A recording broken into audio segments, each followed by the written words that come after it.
Thanks for joining me for an encouraging word. And over these last few weeks, we've really taken a look at that word encouragement, and we've come to understand that it means just what it says. Encouragement means to put courage in. And life has a way of taking it out, but one great source for encouragement is found in the promises of God. We do know that trials come, and this season through which we're living obviously is a difficult time. It's a time of trials. And Peter had something to write about this. In 1 Peter 4 and verse 12, we read, "Beloved, think it not strange concerning the fiery trial which is to try you, as though some strange thing happened unto you." We learn a couple things there. First of all, we learn that trials, they're not strange. We should expect to go through some things in the course of our lives. But we also learn in that verse that some of the trials through which we go are fiery trials. They're especially difficult. And today in our study, we're going to look at the lives really of three young men who quite literally went through a fiery trial.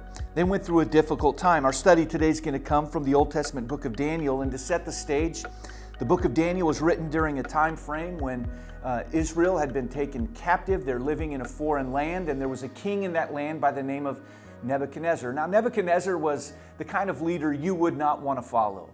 He was erratic, he was moody, his emotions were out of control. In fact, one author and preacher, a man by the name of J. Vernon McGee, studied his life and said this. He said, Nebuchadnezzar suffered from hysteria. He had a sort of manic depressive psychosis. And so this was an unstable leader, to say the least. Now, at this time in his life, he knew a little of God. He'd come to know a lot more. He certainly wasn't a man who followed God. And he had an idea one day. His idea was this. He thought, I'm going to make a massive statue of me.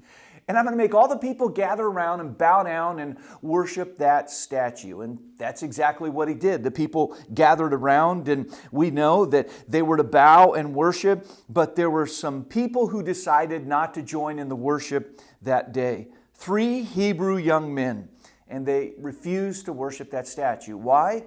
Well, they were followers of God, and God in His law had forbidden them to bow down before idols. And really to tighten the screws, the king began to ratchet up his threats for those who didn't acquiesce to his commands. I'll read this to you in Daniel chapter 3 and verse 15. We read there, "Now if ye be ready that at what time ye hear the sound of the cornet, flute, harp, sackbut, psaltery, and dulcimer, and all kinds of music, ye fall down and worship the image which I have made. Well, but if ye worship not, ye shall be cast the same hour into the midst of a burning fiery furnace. And who is that God that shall deliver you out of my hands?" Now, a burning furnace is bad, a fiery furnace is bad, but a burning fiery furnace is really bad. And the king said, hey, it's going to get bad for you if you don't follow my demands. In response, these young men responded by saying in the next verse there, "If it be so, our God whom we serve is able to deliver us from the burning fiery furnace, and He will deliver us out of thine hand, O King." Really, in an incredible feat of faith and courage, these young men stood firm for God, and God did indeed save them. But there was a question that Nebuchadnezzar asked that I think is a great question for all of us to ponder. He said, "Who is that God that shall deliver you?" And I just want to take a few moments to talk to you about that God who's a delivering God. First of all, I want you to know today, our God is available. Now again, Nebuchadnezzar would come to know more about God. He knows some of the Lord now because Daniel had spoken to him of God. But even in that question, it was kind of all premised on an acceptance that there is this God. There is a God. He said, "Who is that God?" And listen, I'm glad to tell you today, there is a God, and He is real, and He's available to you. He's omnipresent. That means He's everywhere at the same time. He's available. He's everywhere. In His Word, God tells us this in Jeremiah 23. "Am I a God at hand, saith the Lord, and not a God far off?"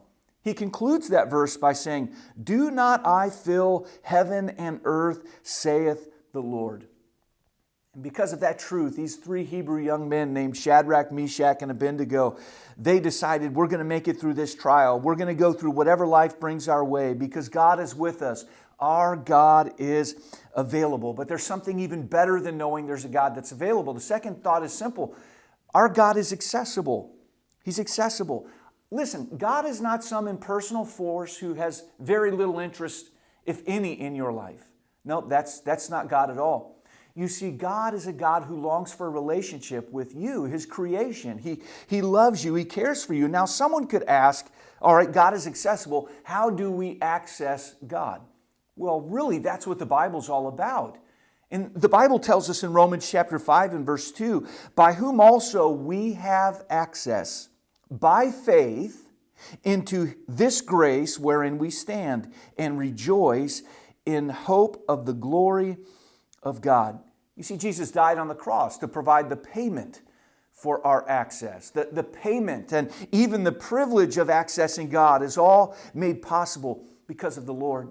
The writer of Hebrews said this, having therefore, brethren, boldness to enter into the holiest by the blood of Jesus. We can boldly access God because of the sacrifice of Jesus Christ. Now, I've known a lot of people who were available.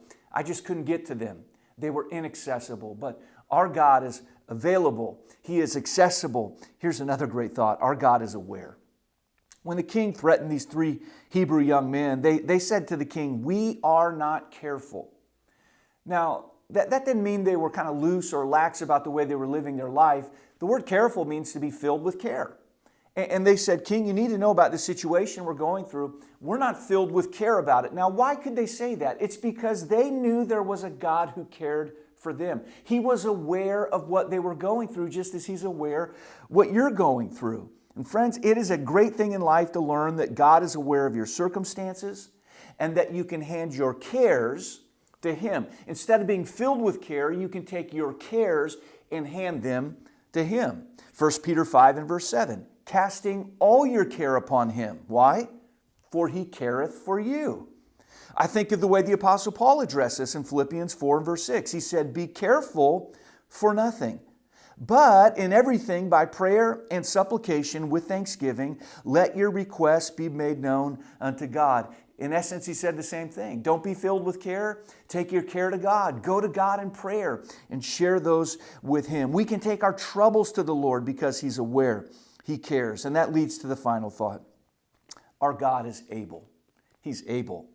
I love the way these 3 young men declared, our God is able. They were saying, listen, our God not only is aware of what we're going through, He's up to the task. He's up to the challenge. He can handle anything that life will throw at us. I love that thought. I think of that rhetorical question in Genesis 18. Is anything too hard for the Lord? And the obvious answer is no. No, there's just nothing that we'll ever encounter that is too difficult for God. He is able. He's always up to the task. Now, I may not know your specific need today, but I know this. God can handle it. He can handle it. He's available. He's accessible. He's aware. And He's able. There was a Baptist missionary in the late 1700s into the 1800s by the name of William Carey. He was a man who was known as the father of modern missions, and he had an incredible life's work. But when he was younger and just getting started out, he had a conversation with his father, sharing his desire to be a missionary with his father, and specifically his desire to go to India.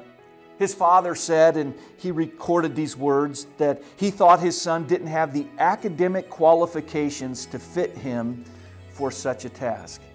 Well, I don't know all there is to know about sons, but I do know one thing that every son wants, and that's the acceptance and the approval of his father. And I'm sure those words sounded as something other than acceptance or approval.